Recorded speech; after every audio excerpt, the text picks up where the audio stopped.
அண்ணா சரியில்லை இன்னைக்கு என்ன நடக்க போகுதுன்னு பார்க்கலாம் வாங்க வீடியோக்குள்ள போகலாம். சண்முகம் வீணால என்கிட்ட தகராறு பண்ணாத நீ பேசாமல் போயிடுங்கிறாங்க பார்த்துருக்காரு.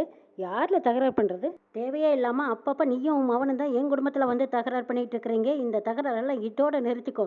இதுக்கு மேலே எங்கேயாவது வந்து தகராறு பண்ணினேன் அவ்வளவுதான் நான் சொல்லிட்டேங்கிறாங்க சண்முகம். என்னோட இடத்துக்கே வந்து என்னையே மிரட்டுறியான்னு பார்த்துருக்காரு சொல்லி வாய் மூடாதுக்கு முன்னாடி சண்முகம் ஓங்கி ஒரு அறை வைக்கிறாங்க. சண்முகம் அவசரப்படாதுன்னு நான் சொன்னனாலங்கிறாங்க பரணி.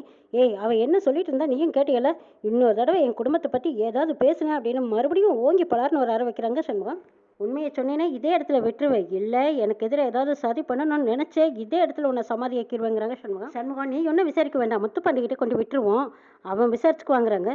முதல்ல நீ ஸ்டேஷனுக்கு வாங்குறாங்க. நான் எதுக்கு ஸ்டேஷனுக்கு வரலைன்னா நீ செட்டேடா வாட முதல்ல அப்படின்னு சொல்லி கழுத்தில் துண்டை போட்டு இழுத்துக்கிட்டு போகிறாங்க சண்முகம். கொண்டு போனதும் முத்துப்பாண்டிக்கு முன்னாடி தான் தள்ளுறாங்க. இவன் எதுக்கு இங்கே இழுத்துக்கிட்டு வந்தீங்கன்னு முத்துப்பாண்டி கேட்குறாங்க. அவங்ககிட்டயே கேளுங்கிறாங்க பரணி. என்னடா செஞ்சேன்னு கேட்குறாங்க. நீ செஞ்சதெல்லாம் சொல்லடாங்கிறாங்க சண்முகம். ஐயோ என்னடா இது பாத்திரத்தை எதுக்குடா இவங்க பிடிச்சிட்டு வந்திருக்கான்னு கேட்குறாங்க சவுந்தரபாண்டி. ஐயா நீங்கள் என்ன திட்டம் போட்டு கொடுத்தீங்களோ தெரியலையே, மாட்டிக்கிட்டோமோ அப்படிங்கிறாங்க சனியன். என்னடா என்னடா புதுசாக என்ன திட்டம் போட்டிருக்கேன்னு கேட்குறாங்க முத்துப்பாண்டி. பாத்திரம் உனைய கேட்டால் என்ன எதுக்கிட்ட பார்க்குறீங்கிறாங்க சவுந்தரபாண்டி. அங்கே என்ன பார்வை இன்ஸ்பெக்டர் கேட்குறாருல அவங்களுக்கு பதில் சொல்லுங்கிறாங்க சண்முகம். மூப்பனாரே லத்தி எடுங்க அப்போ தான் இவன் உண்மையை சொல்லுவான்னு சொல்கிறாங்க முத்துப்பாண்டி. லத்தி எடுத்து கொடுக்குறாங்க மூப்பனார். பாத்திரம் அப்படின்னு சவுந்தரபாண்டி அந்த பக்கமாக இருந்து சத்தம் போட்டுட்டு இருக்கிறாங்க. அட போய் நான் தப்பிக்கிற வழியை பார்க்க வேண்டாமான்னு பாத்திர கிடக்காரு எல்லா உண்மையும் போட்டு உடச்சிடுறாங்க. நேற்று நான் இங்கே வந்தேன்ல உங்கள் அப்பா கிட்ட பேசினேன், சனியன் இல்லைன்னா உங்களுக்கு ஈஸியாக பெயில் கிடச்சிடும், அதனால சனியனை தூக்க சொல்லிட்டாருங்கிறாங்க.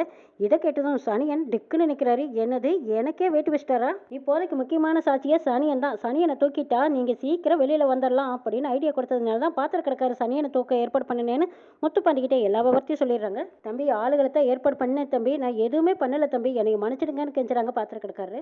ஐயா எனவே தூக்கறதுக்கு பிளான் பண்ணிட்டீங்களான்னு கேட்குறாங்க சனியன்.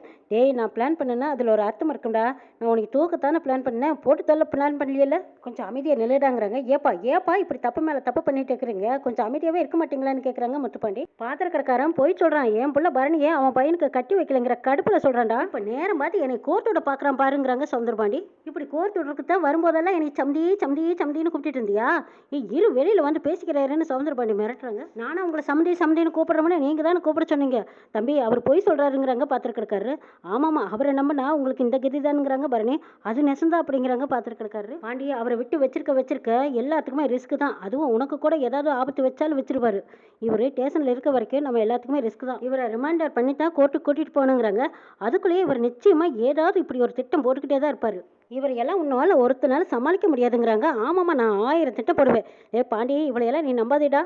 பாண்டியா அப்பா பேச்சு மட்டும் கேளுங்கிறாங்க. ஆமாம் இப்போ அவர் வேலையை ஆரம்பிச்சிட்டார் பாத்தியாங்கிறாங்க பரணி. பல பேர்கிட்ட நைட்லையெல்லாம் ரிமைண்டர் பண்ணுவியே, ஹாலிடேவில் பண்ண முடியாதான்னு கேட்குறாங்க பரணி.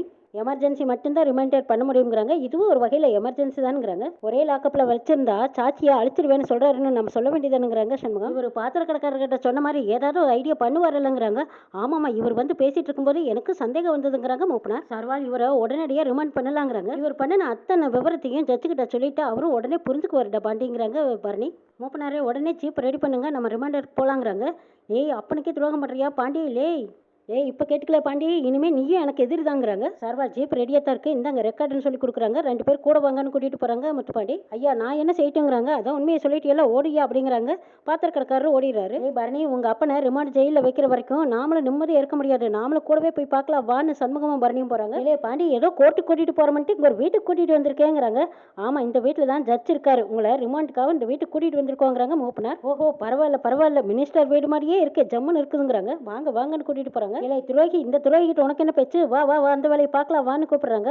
யார் துரோகி? நீங்கள் தான் துரோகிங்கிறாங்க பரணி. சொந்த குடும்பத்துக்கு எங்கள் அத்தைக்கு எங்கள் அத்தை குடும்பத்துக்கு எல்லாத்துக்கும் நீங்கள் தான் துரோகம் பண்ணியிருக்கீங்க, பண்ணின துரோகத்துக்கெல்லாம் நீங்கள் தான் அனுபவிக்க போகிறீங்கிறாங்க. எது நானா அனுபவிக்க போகிறேங்கிறாங்க சவுந்தரபாண்டி. சொடக்கு போடுற நேரத்தில் நான் வீடு வந்து சேர்ந்துருவேங்கிறாங்க. பரணி என்னோட எதிரி லிஸ்ட்டில் நீயும் வந்து சேர்ந்துட்டேன். மிஸ்டர் சவுந்தரபாண்டி ஊரில் இருக்கிற அத்தனை பேருமே உங்கள் எதிரி லிஸ்ட்டில் வந்துடுவாங்கன்னு நினைக்கிறேன். ஆனால் ஊரில் ஒருத்தர் கூட உன்னை விட்டு வைக்க மாட்டாங்க சவுந்தரபாண்டி, அதை ஞாபகம் வச்சுக்கோங்கிறாங்க பரணி. உங்களை அரெஸ்ட் பண்ணால் அத்தனை பேரும் கொண்டாடுவாங்கங்கிறாங்க. எதுக்கு?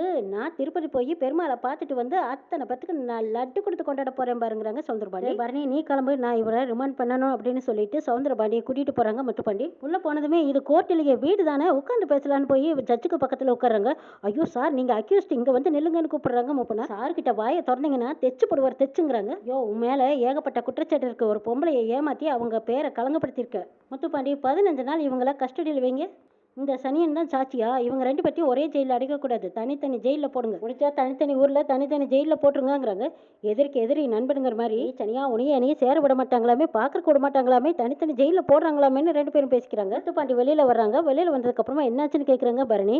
மினிஸ்டர் கஸ்டடியில 15 நாளைக்கு உள்ள அடைச்சு வைக்க சொல்லியிருக்காங்கங்கிறாங்க. அப்பாடா! அப்படியே முருகா இப்பதான் திருப்தி நிம்மதின்ட்டு போறாங்க சண்முகம். பரணி நான் கூட என்னமோன்னு நினைச்சேன். உங்க அண்ணன் இப்பதான் கரெக்டான முடிவெடுத்திருக்கான். பெத்த அப்பன்னு கூட பார்க்காம நியாயமான முடிவெடுத்திருக்காங்கிறாங்க. ரொம்ப நல்ல காரியம் பண்ணியிருக்கேன் நல்லதுங்கிறாங்க. சௌந்தரபாண்டி பார்க்குறாங்க. நாசமா போறவங்க எல்லாரும் ஒன்னா சேர்ந்து பழி வாங்கியிருக்கீங்க. இந்த சௌந்தரபாண்டி இதுக்கெல்லாம் பயப்பட மாட்டான் பாரு. சர்வால் நீங்க இதே மாதிரி சவால் விட்டுட்டு இருந்தீங்க. வெளியில வர்றதுக்கு வெயில் கூட கிடைக்காது. நீ என்ன இந்த வெறும்பயலுக்கு வாழா? அதான் பேச பேச வாழ ஆடுதானுங்கிறாங்க சௌந்தரபாண்டி.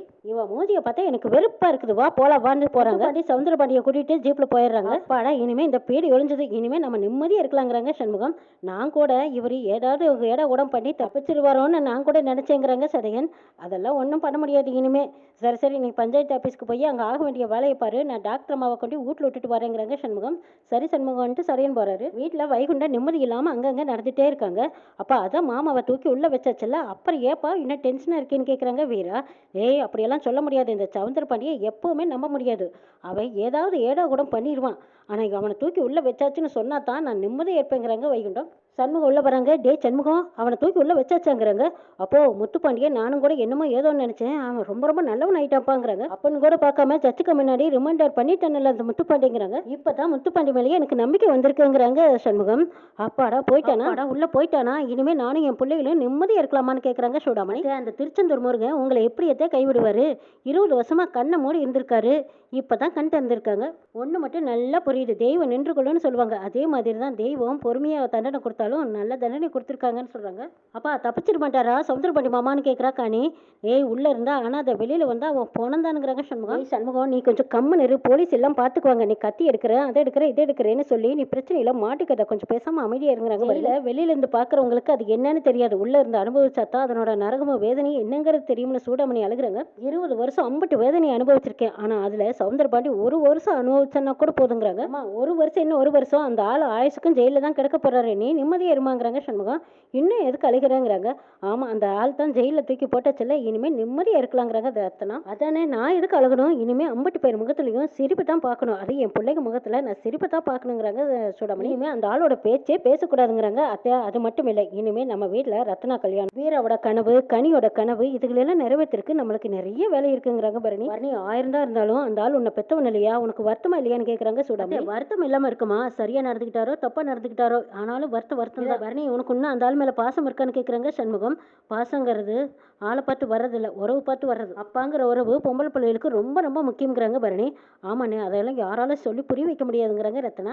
எங்க அம்மாவுக்கு அவர் நல்ல புருஷனா இருந்ததே இல்லை. எத்தனோ நாள் ராத்திரி எங்க அம்மா அழுதுகிட்டு இருந்ததை நானே பார்த்திருக்கேன். எனக்கு நல்ல அப்பாவா இருந்ததில்லை. அதனால எனக்கு அப்பா வச்சே மனசு வருத்தப்படுதுங்கிறாங்க. இதுக்காகவெல்லாம் ஒன்றும் வருத்தப்பட வேண்டாம். நான் அவருக்கு மகளா பிறந்ததும் எனக்கு அப்பாவா இருக்கிறதுனால எல்லாம் நம்ம எதுவும் பண்ண முடியல. பொறுத்த வரைக்கும் அந்த குடும்பத்தோட சந்தோஷம் நிம்மதியை கெடுத்ததே அவர் தான். நல்லா யோசிச்சு பார்த்தா எங்க அப்பா எங்க அண்ணன் ஏன் என் தம்பி சிவபாலன் எல்லாத்தையும் அனாதையா தான் தெரிவிட்டாரு. அந்த ஒரு காரணத்தினாலதான் இந்த குடும்பத்தை நாங்க திரும்ப திரும்ப சுத்தி வரோம். சில நேரம் எனக்கு பொறாமையா கூட இருக்கும். நல்ல அப்பா நல்ல அம்மா நல்ல அண்ணன் இந்த மாதிரி உறவெல்லாம் எனக்கு கிடைக்கலையேன்னு எனக்கு அழுகு வரும். நிறைய நாள் வருத்தப்பட்டிருக்கேன். ஆனா நான் இப்ப இந்த குடும்பம் தானே, அதனால எனக்கு ரொம்ப சந்தோஷமா இருக்குதுங்கிறாங்க பரணி. பரணி இப்ப எதுக்கு அழுகிறேன்? நாம எல்லாருமே ஒண்ணுக்குள்ள ஒண்ணு. நாங்க யாராவது ஒண்ணு விட்டு கொடுக்குப்பாமா? கண்ணு கலங்காத அழுகாத தொடச்சுக்கோ அப்படிங்கிறாங்க ரத்னா. ரத்னா கனி வீரா 3 பேருமே பரணி நாங்க இருக்கோம் நீ அழுகாதேன்னு சொல்லி எல்லாரும் கட்டி நிக்கிறாங்க. பாக்கியம் முத்துப்பாண்டி வீட்டுக்கு வந்ததுமே அவங்களுக்கு திருநீர் வச்சு நீ நல்லா இருப்பியா வா சாப்பிடலாவான்னு கூட்டிட்டு போறாங்க. சிவபாலன் முத்துப்பாண்டி 2 பேரும் சாப்பிட்றாங்க. அண்ணே அப்பாவை ரிமைண்ட் பண்ணிட்டியா? 10 வருஷம் கண்டிப்பா தண்டனை கிடைக்குமில்ல? டேய் சிவபாலா பேசாம சாப்பிட மாட்டியாங்கிறாங்க முத்துப்பாண்டி.